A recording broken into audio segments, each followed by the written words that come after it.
सत्यराम। विरह के अंक के अनंतर अब आज हम परिचय के अंक के बारे में विचार करेंगे। परिचय के अंक से पहले गुरुदेव का अंग, स्मरण का अंग और विरह का अंग, इन तीन अंगों का वर्णन किया गया। ये तीन अंग क्या है? श्रवण, मनन और निधिध्यासन है। गुरुदेव का अंग श्रवण है, स्मरण का अंग मनन है और विरह का अंग निधिध्यासन है। श्रवण का मतलब सुनना, मनन का मतलब चिंतन करना और निधिध्यासन का मतलब होता है जैसे मान लो संसार है और परमात्मा की सत्ता नहीं है, ये विपरीत भावना कहलाती है। इस विपरीत भावनाओं को हटाना और इसकी जगह ब्रह्म सत्यम जगत मिथ्या, परमात्मा ही है और संसार असत्य है, इस भावनाओं को दृढ़ करना, इसका नाम निधिध्यासन है। तो शास्त्रों में कहा गया है श्रवण, मनन और निधिध्यासन के बाद में ही परिचय होता है। परिचय का तात्पर्य क्या है? साक्षात दर्शन को ही परिचय कहते हैं। अब दादू जी महाराज इस अंक के अंदर परमात्मा का परिचय, परमात्मा का साक्षात्कार कैसे होता है, उनको कैसे हुआ, इत्यादि बातों का वर्णन इस अंक के अंदर करेंगे। इस अंक का प्रारंभ करते हुए दादू जी महाराज कहते हैं, दादू निरंतर पीव पाइया ते पंखी उन्मन जाए, सब तो मंडल भेदिया अष्टे रया समाय। दादू जी महाराज कहते दादू निरंतर पीव पाइया। दादू जी महाराज कहते हैं कि मैंने निरंतर मतलब अंतराय रहित, बाधा रहित, आवरण रहित परमात्मा को प्राप्त किया है। तय पंखी उन्मन जाए। पंखी का तात्पर्य पक्षी से है, इसको विहंगम मार्ग बोलते हैं, उड़ करके चले जाना। जो तीन तरह के मार्ग बताए गए हैं, एक पिपीली का मार्ग होता है, एक विहंगम मार्ग होता है और एक गैबी मार्ग होता है। पिपीली का जिस प्रकार से पैरों से चलती है, विहंगम जिस प्रकार से आकाश से उड़ता है। तो इस परिचय के अंदर दादू जी महाराज विहंगम मार्ग का वर्णन कर रहे हैं। तो तय पक्षी उन्मन जाए, जीवात्मा रूपी जो पक्षी है उसके दो पंख हैं। पक्षी के दो पंख होते हैं ना, तो इस जीव के दो पंख कौन कौन से हैं? एक ज्ञान का और एक भक्ति का।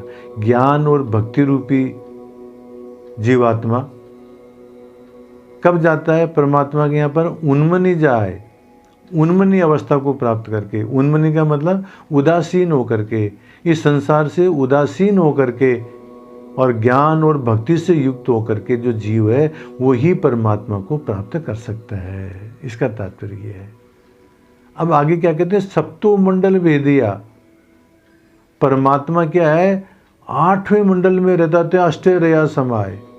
आठवें मंडल में परमात्मा रहता है। 7 मंडलों को पार करना पड़ता है। अब ये जो ये 7 मंडल है महाराज, ये 7 मंडलों की व्याख्या आदमी अलग अलग ढंग से करते हैं। कोई इस प्रकार से कहता है कि पंच महाभूत पृथ्वी, जल, वायु, अग्नि और आकाश, ये 5 महाभूत हैं और एक अहंकार और माया, इनसे आगे ये सप्तमंडल है। कोई कहता है चतुष्टय अंतःकरण, मन, बुद्धि, चित्त, अहंकार, 4 तो ये, और सत्व, रज और तम, ये 3 गुण, ये 7।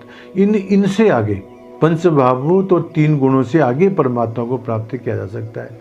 कोई इस प्रकार से कहते हैं कि ये जो हमारा जो शरीर है ये सप्त धातुओं से बना है। रस है, रक्त है, मांस है, मेद है, मज्जा है, अस्थि है, वीर्य है, ये 7 धातुएं हैं। इनसे आगे परमात्मा को प्राप्त किया जा सकता है।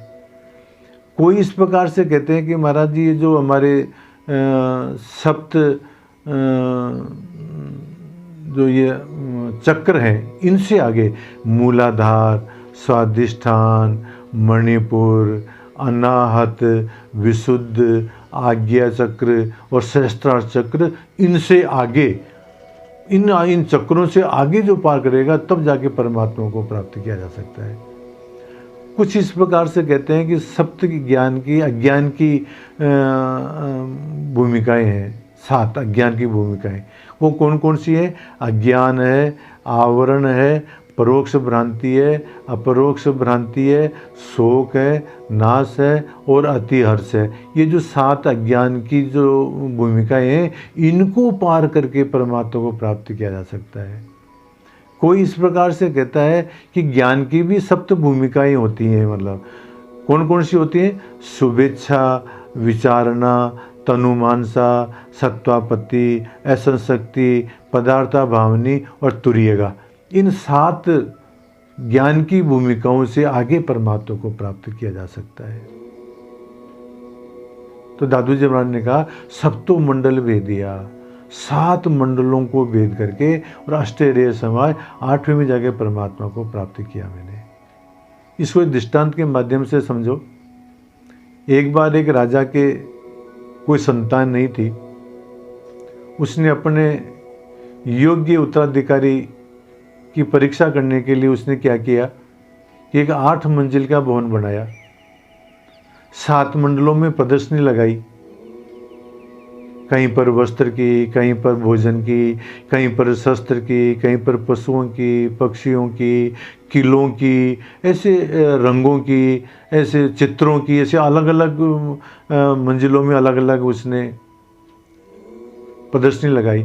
और 8वें में खुद सिंहासन पर जाके बैठ गया और राज्य में घोषणा की कि कल जो भी इन 7 मंजिलों को देख करके और 8वीं मंजिल के अंदर मैं बैठा हुआ हूँ, मेरे पास जो सबसे पहले पहुँच जाएगा उसको मैं राज्य का उत्तराधिकारी घोषित करूँगा।